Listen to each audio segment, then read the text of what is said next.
Почитувани ново издание на спортскиот преглед. Во следните минути во фокусот спортските случувања од Македонија и светот. Останете со нас.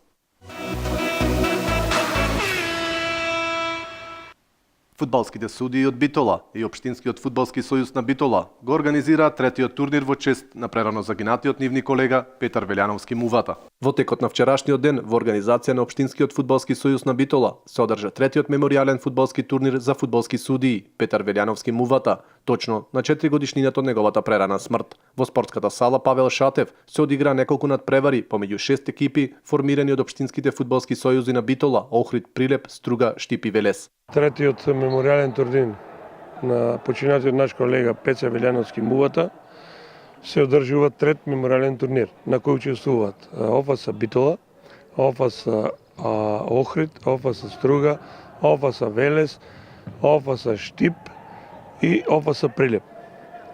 Се надаваме дека во иднина овој меморијален турнир ќе прерасне во традиционален и со тоа ќе се омасовува што повеќе општински фудбалски сојузи ќе учествуваат. Се надаваме и на ниво на држава дека и сите во иднина општински фудбалски сојузи ќе учествуваат. Пред голем број на пријатели, членови од најблиското семејство и фудбалски судии, екипата на Општинскиот фудбалски сојуз од Охрид го освои првото место. Охридските судии победија во 2 од 3 надпревари на турнирот. Прво го совладаа тимот од Битола на пенали 4:2, откако одиграа со резултат 3:3. Потоа подобри беа од Прилеп со 3:0, а во третиот меч ремизираа со Велес со резултат 1:1. Со оглед на големиот интерес и добрата организација, турнирот во иднина се очекува да прерасне во традиционален, а од следната година се очекува присуство на голем број екипи од целата држава.